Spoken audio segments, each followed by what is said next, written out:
Okay, so this video is going to be more about the day of the accident um, and what happened. If you guys have questions after, please ask them in the comments. I will do a Q&A tomorrow, but this video is basically just about that. So the day started off weird anyways. I used to get up every morning and make her coffee. She would make me up 30 minutes before she left for work. She left super early. And I would get up and I'd make her coffee before she left for work, and I'd start her car and like all of that stuff. And so when she didn't wake me up and she was like, "You just looked so peaceful. Like, I wanted to let you sleep." And I was like, "Oh no, I don't have time to make you coffee." And she's like, "It's okay. I'll stop at the store and get an energy drink." And I was like, "Okay." And it was super windy that day. And like out of nowhere around like,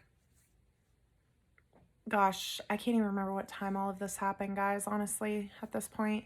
Probably about an hour before she left work, I was like super sick to my stomach, like super sick, and I ended up throwing up. Okay, so I texted her and I was like, "I'm gonna take a nap, like I'm not feeling too great." And she was like, "Okay." So I went to lay down, and my dogs normally would take a nap with me, but they were like not settling down. Like they were everywhere. They were crazy. Like they would just not settle down. And I was like, all right, I guess I'm not taking a nap. I'm thankful for that now because I would have missed her phone call. But basically, she worked in our town, but she was working out of town for a training that was about an hour away. When she got down there, the trainer had called in sick, so she didn't need to be there. So she was heading home, and we normally FaceTime when she's driving, or vice versa. And like she had a little phone holder in the vent, and she would put her phone in there and we just talk.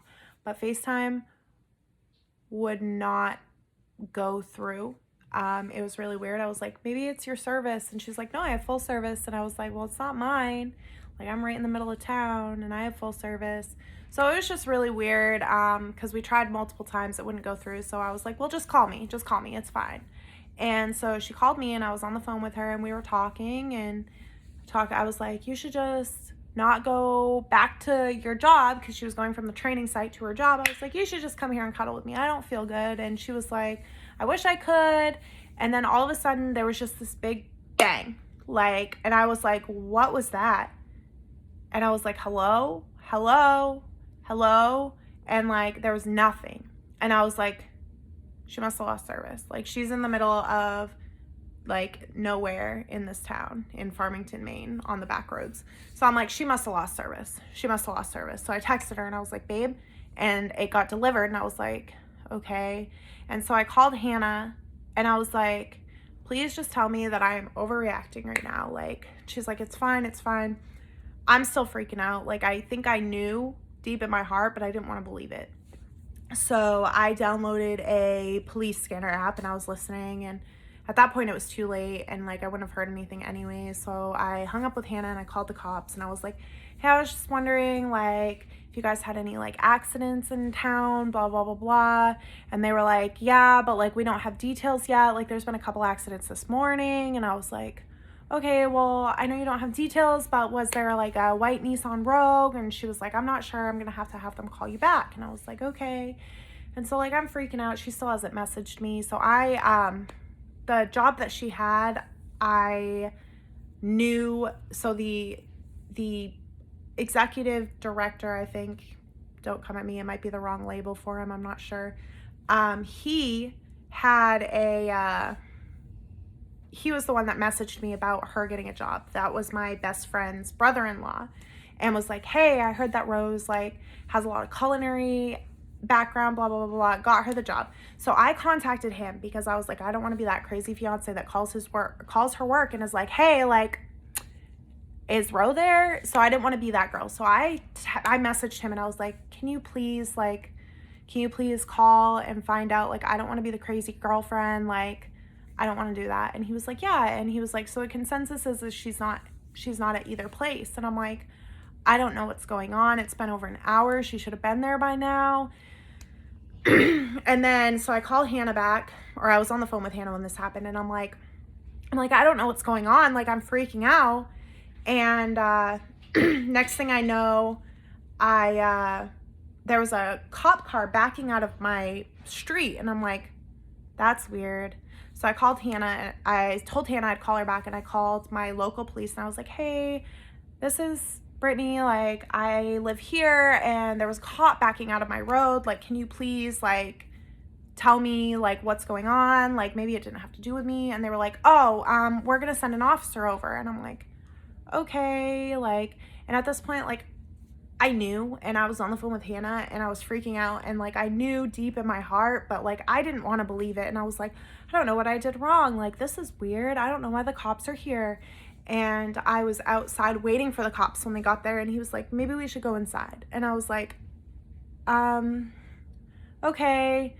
And he started off, and he's like, hey, like, you know, the winds were really bad today. And I was like, which hospital is she at? And he was like, I'm so sorry. And I just I lost it. Like, I could not breathe. I was on the phone with Hannah when this happened, and Hannah's like, I'm on my way. Like, I couldn't breathe. I was screaming. Like, he was like, do you want me to stay here? And I was like, no, like, absolutely not. Like, please just leave. Like, my best friend's gonna come here. I need to call her family. And he was like, do you want us to send someone over? And I was like, no, like, they need to hear it from me. Like, I need to call them. And, getting all emotional now. So I called her family and let them know, and that broke my heart to begin with. But basically what had happened is she was driving home, and there was a tree that was already hanging, and it was an awful windstorm, and it was just wrong place, wrong time, and the tree just came down and crushed the car. It had nothing to do, there was nothing that could have been avoided unless she didn't travel down that road, like, at that time. Could not have been avoided at all. There was she wasn't texting and driving. She had me hooked up to the car. Like, it was no one's fault, but it was just, guys, her entire life, she struggled with addiction. She had a past, like, and she overcame that, and she became such a amazing person, and like all she wanted was like this family and this life. And 10 years ago, the addiction could have killed her, and it didn't. And for it to happen when she was finally happy was just a slap in the face, honestly. And when I was finally happy too, like, it was a lot, guys. Like, it was a very traumatic day. I don't even know, like, a lot of that day is a blur, honestly. Like, I remember the morning, and I remember the whole morning being super weird, and FaceTime not going through, and that being weird, and like just a lot of stuff happening that was really weird that day and off that I didn't think about until after. But after that happened, the rest of the day was a blur. Like, I had people in and out of my house, and I was just sitting on the kitchen floor with my bottle of vodka. Like, I didn't know what to do. And I think that is definitely enough for today. So if you guys have any Q&As, please feel free to leave them in the comments below, and I will do my best to answer them tomorrow during a Q&A. So thank you guys for subscribing and following this, and let me know what else you guys want for story times. Like I said, it falls under Q&A too. But I hope you guys have a fantastic Thursday night.